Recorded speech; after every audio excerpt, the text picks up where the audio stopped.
창세기 44장. 그 후에 요셉이 자기 집의 관리인에게 명령을 내렸습니다. 저 사람들의 자루에 곡식을 넣을 수 있는 대로 넣어라. 그리고 그 곡식 자루 속에 돈도 넣어 주어라. 그리고 내 은잔을 저 막내 동생의 자루에 넣어라. 그리고 그 자루에 돈도 넣어라. 관리인은 요셉이 말한 대로 했습니다. 새벽이 되어 형들은 나귀를 끌고 길을 떠나게 되었습니다. 그들이 성을 떠난 지 얼마 되지 않아서 요셉이 자기 집의 관리인에게 말했습니다.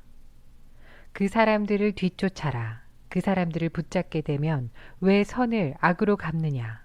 너희들이 훔친 자는 내 주인이 술을 마실 때 쓰는 것이다. 그리고 꿈을 해몽하실 때도 그 잔을 쓰신다.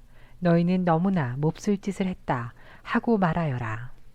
그리하여 관리인은 요셉의 형들을 뒤쫓아가서 요셉이 하라고 한 말을 그들에게 했습니다.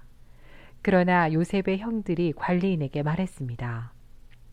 왜 그런 말씀을 하십니까? 우리는 그런 일을 할 사람들이 아닙니다. 우리는 우리 자루 속에 있던 돈도 당신에게 다시 돌려주었습니다. 우리는 그 돈을 가나안 땅에서 다시 가지고 왔습니다. 그런 우리가 당신의 주인의 집에서 은이나 금을 훔칠 리가 있겠습니까? 만약 그 은잔이 우리들 중에 누군가의 자루에서 나온다면 그 사람을 죽여도 좋습니다. 그리고 우리는 당신의 노예가 되겠습니다. 관리인이 말했습니다. 당신들 말대로 하겠소. 하지만 은잔을 훔친 사람만 내 종으로 삼을 것이요. 다른 사람들은 그냥 가도 좋소. 그리하여 모든 형제들이 서둘러 자루를 내려서 풀었습니다. 관리인이 맏형에서 막내 동생에 이르기까지 한 사람씩 자루를 살펴보았습니다. 관리인은 베냐민의 자루 속에서 은잔을 찾아냈습니다. 형들은 너무나 슬퍼서 자기 옷을 찢었습니다. 그들은 자루를 나귀에 다시 실은 뒤에 성으로 돌아갔습니다. 유다와 그의 형제들이 요셉의 집으로 돌아왔을 때 요셉은 집에 있었습니다.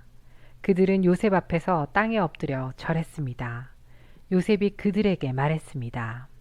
어찌하여 이런 일을 저질렀느냐? 나 같은 사람이면 이런 일쯤 점을 쳐서 다 알아낼 수 있다는 것을 몰랐느냐? 유다가 말했습니다. 총리님께 무슨 말씀을 드릴 수 있겠습니까? 그리고 우리에게 죄가 없다는 것을 어떻게 보여드릴 수 있겠습니까? 하나님께서 우리의 죄를 드러내셨습니다. 그러니 이 잔을 훔친 베냐민뿐만 아니라 우리 모두가 총리님의 종이 되겠습니다. 그러나 요셉이 말했습니다. 그런 일은 내게 있을 수 없다. 오직 은잔이 그 짐 속에서 발견된 사람만이 내 노예가 될 것이다. 나머지 사람들은 자유롭게 너희 아버지에게로 돌아가도 좋다. 그러자 유다가 요셉에게 나아가서 말했습니다. 총리님께 한 말씀 드릴 테니 허락해 주십시오. 제발 저에게 노여하지 마십시오. 총리님은 파라오만큼이나 높으신 분입니다. 전에 저희가 여기에 왔을 때 총리님은 너희에게 아버지나 다른 형제가 있느냐 하고 물어보셨습니다. 그때 저희에게는 늙으신 아버지가 계십니다. 그리고 동생도 있습니다. 저희 동생은 아버지가 늙으셨을 때 낳은 아들인데 저희 막내 형은 죽었습니다. 그래서 그 막내 동생은 그 어머니의 마지막 남은 아들이 되었습니다. 우리 아버지는 그 아이를 매우 사랑하십니다. 라고 대답했습니다. 그러자 총리님은 저희에게 그 동생을 나에게 데려오너라. 그 사람을 보고 싶다. 하고 말씀하셨습니다. 우리는 총리님께 그 어린아이는 자기 아버지를 떠날 수 없습니다. 만약 그 아이가 아버지를 떠나면 아버지는 돌아가시고 말 것입니다. 라고 말씀드렸습니다. 하지만 총리님은 너희 막내 동생을 데리고 와야 한다. 만약 데리고 오지 않으면 다시는 나를 못 볼 줄 알아라. 하고 말씀하셨습니다. 그래서 저희는 저희 아버지에게로 돌아가서 총리님께서 말씀하신 그대로 말씀드렸습니다. 얼마 뒤에 저희 아버지께서 다시 가서 곡식을 좀 사오너라 하고 말씀하셨습니다. 그래서 저희가 아버지께 말씀드렸습니다. 막내 동생과 함께 가는 것이 아니라면 갈 수 없습니다. 막내 동생을 데리고 가지 않으면 총리를 만날 수 없을 것입니다. 그러자 제 아버지께서 저희에게 말씀하셨습니다. 너희도 알듯이 내 아내 라헬은 내게 두 아들을 낳아 주었다. 그런데 한 아들은 나를 떠났다. 나는 그 아이가 틀림없이 들짐승에게 찢겨 죽었다고 생각한다. 그 아이가 나를 떠난 뒤로 나는 그 아이를 한 번도 보지 못했다. 그런데 너희가 이제는 이 아이마저도 내게서 빼앗아 가려고 하는구나.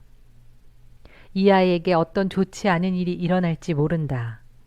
그렇게 되면 나는 죽을 때까지 슬퍼하게 될 것이다. 그러니 저희가 그 막내 동생 없이 집에 계신 아버지께 돌아가면 어떤 일이 일어나겠습니까? 저희 아버지에게 그 아이는 무엇보다도 가장 소중한 아들입니다. 아버지께서 만약 그 아이가 저희와 함께 오지 않는 것을 아신다면 아버지는 돌아가실 것입니다.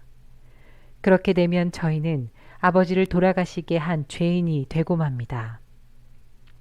저는 아버지께 그 아이를 무사히 돌려보내 드리겠다고 약속했습니다.